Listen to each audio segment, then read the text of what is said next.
After a tumultuous first year under state leadership, results are in for HISD high school STAAR testing. District Superintendent Mike Miles says the results far exceeded expectations for one-year growth.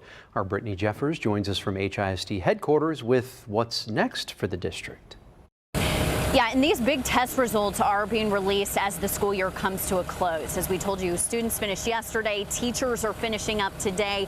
But Superintendent Mike Miles says that there is potential that they could be ending that transition of appointed board members to then elected board members. And the reason for this is the results of those STAAR tests. Of course, this would still be years down the road, but this is what he had to say about it. How long? I don't know, but maybe this suggests that we can get out of intervention status sooner rather than later.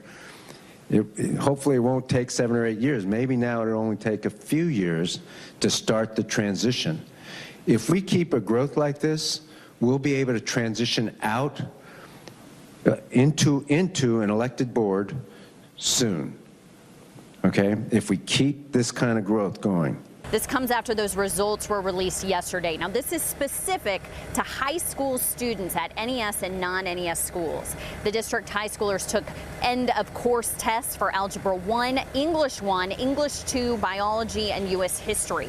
Their proficiency in the subject is scored in 4 different ways. It's either does not meet, approaches, meets or exceeds, and exceeds. And HISD says that they're gauging success on meets or exceeds. So you can see we're still low on our proficiency. We're at 39 percentage points of the students are proficient in Algebra 1.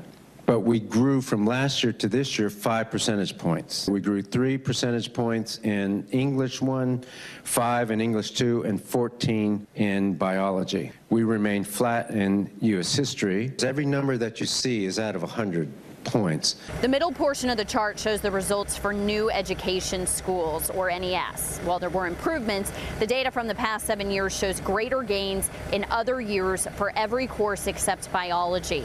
Now, as for the younger grade levels, HISD plans to release preliminary STAAR results for grades 3 through 8 on June 11th. So another big date to keep in mind is actually coming up tomorrow. The TEA is going to be releasing those preliminary STAAR test results for all of the districts in the state, and this is significant because this will show you where HISD stacks up in comparison to those other districts. So we will be watching this closely.